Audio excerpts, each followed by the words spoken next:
చాలా బ్రహ్మాండమైన సేవ చేస్తా ఉన్నారు, ప్రజలకు చాలా మేలు జరుగుతుంది. కానీ ఇటీవల ఎంప్లాయీస్ మీద జరిగిన ఏసీబీ రేడ్స్ కనుక చూస్తుంటే ఒక్కొక్క ఎంప్లాయీల దగ్గర కోట్ల రూపాయలు సార్, 100 కోట్లు, 1000 కోట్లు, 500 కోట్లు, 300 కోట్లు వస్తున్నాయి. ఉద్యోగ సంఘాలు నేను అనేది అవినీతిని ఇప్పుడు ఇద్దరు ఉన్నది కూడా టీచర్ సంఘాలు, పిఆర్టీ, పిఆర్టీఎఫ్.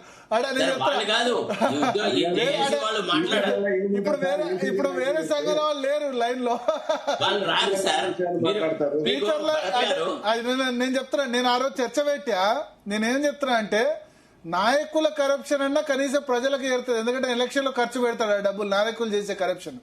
ఈ ఉద్యోగులు ఎవరైతే రెవెన్యూ, ట్రాన్స్పోర్టు, ఆ తర్వాత mines, excise, sand, land, mine, wine, ఇవి చేసే ఇరిగేషన్, ఈ డిపార్ట్మెంట్ లో అంటే నేను అందరూ అనట్లేదు, ఎవరైతే చేస్తారో వాళ్ళ అవినీతి వాళ్ళ కుటుంబాలకి 7 తరాలకు సంపాదించుకోవడం తప్ప ఏముండదు. పాప కరప్షన్ లేని డిపార్ట్మెంట్ టీచర్ ఏమొస్తుంది సార్? ఒక విషయం భరత్ గారు కంప్లీట్ కాదు, మీరు ఇచ్చిన దానికి జవాబు ఇచ్చేందుకు ఎవరు లేరు ఇక్కడ అంటారు. ఎస్ చెప్పండి, మీరు చెప్పండి. I appreciate you. సరే, ఉపాధ్యాయులు చెయ్యరు సార్, అఫ్ కోర్స్ వాళ్ళు మన బిరాదరే గాని, మనం కూడా ఒకప్పుడు టీచర్లమే. కానీ విషయం ఏంటంటే నేను అనేది ఈ ఉద్యోగ సంఘాలు వీటి వైపు కూడా కొంత దృష్టి పెట్టాలి సార్.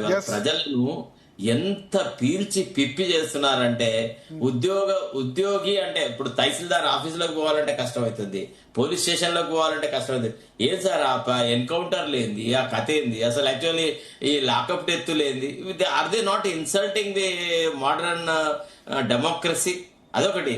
నేను మీకు పంపిన చూసారా, మీరు ఒక ఎంప్లాయీ నాకు పంపిస్తుంది, సార్ మీరే మా నాయకుడి కంటే ఎక్కువ మంచిగా మాట్లాడుతారు సార్ మా తరఫున అని మీకు ఆడియో మెసేజ్ పంపారా? ఓకే, ఏ రాష్ట్రాలలో పంపారు అనేది అతను ఆడియో మెసేజ్ కూడా పంపినట్టు మీతో డిస్కస్ చేస్తుంటేనే, అంటే దే ఆర్ ఓనింగ్ అస్. ఇవాళ మీరు పెట్టే డిబేట్లతో చాలా మంది ఇన్స్పైర్ అయ్యి అంటే ఏవైతే మేము మాట్లాడుతున్నాం, మేము వీళ్ళ మీద వ్యతిరేకతతో మేము మాట్లాడలేదు sir. We have to voice the for the voiceless.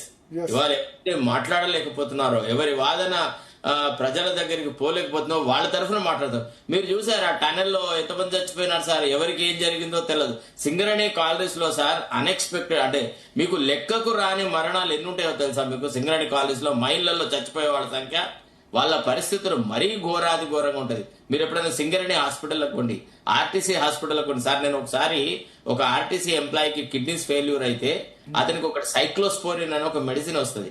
అది ఆర్టీసీ అంటే హాస్పిటల్లో లేకపోతే నేను ఒక రిట్ పిటిషన్ వేసినాను, it is their duty to provide this medicine, it is their hospital అని. అంటే అది 6000 అవుతుంది కాబట్టి మేము ఇవ్వము. వాడు సస్తే సావని అన్నారు, ఆ డ్రైవర్ చచ్చిపోయినాడు సార్. వీళ్ళు అంటే ఫ్రీగా దొరికే ఎనాసిన్లు, పారాసిటమాల్ ఇచ్చి ప్రభుత్వ ఆసుపత్రులు, మైనింగ్ హాస్పిటల్ అదని పెడతారు. హెల్త్ అండ్ హైజీనిక్ వైపు చూడండి, హాస్పిటల్స్ లలో డాక్టర్లను తీసుకురండి. ఇదంతా ఏది లేకుండా ఉత్తదే సార్, ఇదంతా పబ్లిక్ పిఆర్ ఎక్సర్సైజ్. ఈ ముఖ్యమంత్రి చేసే దాంట్లో దేంట్లో ఏం జరగదు, ఇదంతా ఉత్తదే. ఇది మనం చర్చ పెట్టుకోవడానికి తప్ప ఇతరత్రంగా పనికిరాదు. మీ ఉద్దేశం పిఆర్సీ రాదా? నేను ఎస్ సార్, నేను 100% డిమాండ్ చేస్తా. ఎవరైతే ఈ అవుట్ సోర్సింగ్ ఎంప్లాయీస్ ఉన్నారో, ఈ రకంగా ఉన్నారో, వాళ్లకు నెలసరి జీతాలు ఇవ్వాలా, వాళ్ల పట్ల దయార్ద్ర హృదయం ఉండాలా. వీ హ్యావ్ టు, మనం వాళ్ళ పని తీసుకుంటున్నాం, పని తీసుకుని 6 నెలలు జీతం ఇయ్యము అనేటువంటి పద్ధతి, 3 నెలలు జీతం ఇవ్వద్దు అనే పద్ధతి. మరి ముఖ్యమంత్రి కూడా జీతం తీసుకోవద్దు, ఆయనకి ఏం తక్కువ? 100 కోట్ల ఆస్తుల్లో ఏ ఎమ్మెల్యేకి ఇవ్వద్దు సార్ జీతము. మీరు ఇవాళ 100 కోట్ల కంటే తక్కువ ఆస్తి ఉన్న ఎమ్మెల్యే ఒక్కళ్ళేడు, ఎందుకు ఇవ్వాలి జీతాలు చెప్పండి? రాష్ట్ర ఆర్థిక పరిస్థితి చాలా దారుణంగా ఉంది కదా. ఒక 6 నెలలు జీతం కోల్పోమనండి, ఆర్థిక పరిస్థితి బాగుపడుతుంది. అంటే సింపుల్ సిటీ ఏమో ఎంప్లాయీస్ కి, ప్రజలకు కావాలి, వీళ్ళు మాత్రం విలాసవంతమైన జీవితం గడపాలి. ఆయన పద్మనాభ రెడ్డి అనే అతను ఒక రిట్ పిటిషన్ వేసినాడు హైకోర్టులో. ఏమని అంటే, ముఖ్య మంత్రులకు, తర్వాత ముఖ్యమంత్రికి, తర్వాత మంత్రి అంటే హోదా కల్పించిన వాళ్ళందరికీ ఇన్కమ్ ట్యాక్స్ ప్రభుత్వం కడుతుంది, అట్లా వద్దు, వాళ్ళ ఆదాయానికి ప్రజల డబ్బు ఎందుకు కట్టాలని ఒక రిట్ పిటిషన్ వేసినారు హైకోర్టులో. అది చర్చకు వస్తుంది. అంటే నేను అనేది ఏంటంటే, కొందరికే విలాసవంతమైన జీవితము వచ్చేస్తుంది, చాలా మంది నష్టపోతున్నారు. కాబట్టి వాళ్ళ తరఫున మాట్లాడాలనేది తప్ప ఉద్యోగ సంఘాలను ఖండెం చేయాలను, ఉద్యోగ సంఘాల నాయకులను వ్యతిరేకిస్తూ మాట్లాడాలను మన ఉద్దేశం కాదు. వాళ్ళు ఒక కాలర్ తీసుకుందాం సార్. ఒక జీవన్ రెడ్డి గారు కరీంనగర్ నుంచి మాట్లాడాలనుకుంటారు. ఎస్ జీవన్ రెడ్డి గారు. సార్ నమస్కారం. సార్ నమస్కారం, చెప్పండి. ముందుగా భరత్ సార్ గారికి మరి జీనియస్ గారికి ఉపాధ్యాయుల పక్షాన ప్రత్యేకంగా కృతజ్ఞత తెలియజేస్తున్నాం. ఎందుకు అంటే ఇప్పుడు ప్రభుత్వ విద్యా వ్యవస్థ పైన ఉపాధ్యాయుల సంబంధించిన సమస్యలను జీనియస్ వారు చాలా చక్కగా ప్రెజెంటేషన్ చేస్తున్నందుకు ఫస్ట్ వన్ సార్, ఇవన్నీ బాగా హెల్త్ కార్డ్స్ అదేం తొందరగా క్లారిటీ ఇవ్వాలి. ఇవాళ ప్రమాద బీమా ఇచ్చినందుకు చాలా సంతోషం. అంతకుముందు రైతులకు ఉండే, సరే ఇప్పుడు ఉపాధ్యాయులకు ఇచ్చిన చాలా సంతోషం. వారితో పాటు డైరెక్ట్ గా నేను రాష్ట్ర ముఖ్యమంత్రి గారికి ఒక విన్నపం చేయదలుచుకున్నా. విద్యా వ్యవస్థలో ప్రతి దానికి జాబ్ చార్ట్ ఉంది. ప్రాథమిక విద్యకు ఒక జాబ్ చార్ట్ విధి విధానాలు లేకుండా పోవడం వల్ల ప్రాథమిక పాఠశాలలో పనిచేస్తున్న ఉపాధ్యాయులు ప్రజల మధ్య ఏదో ఒక పొరపాటు చేసినట్టుగా నిలబడుతున్నారు. వాటిని దూరం చేయడానికి ప్రభుత్వము మరియు సంఘాలు ఒక నిర్దిష్టమైన సూచనలు చేస్తూ ప్రాథమిక విద్యను బలోపేతం చేసినప్పుడే డౌన్ టు రేంజ్ పిల్లలకి న్యాయం చేసినట్టుగా ముఖ్యమంత్రి గారు నిలిచిపోతారు.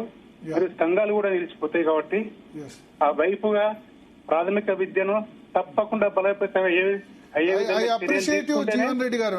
ఉన్నత పాఠశాలలు. ఐ అప్రిషియేట్ జీవన్ రెడ్డి గారు, మీరు కాల్ చేస్తేనే డిఎన్ఓ పిఆర్సీ అంటారు అనుకున్నా, బట్ మీరు బాధ్యత ప్రాథమిక విద్య బలోపేతం గురించి మాట్లాడారు కాబట్టి రియల్లీ అప్రిషియేటివ్. ఇక్కడ టాపిక్ ఇది వచ్చింది కాబట్టి విద్యారంగం గురించి చర్చ పెట్టకుండా మీరు ప్రాథమిక విద్య బలోపేతం గురించి మాట్లాడారు.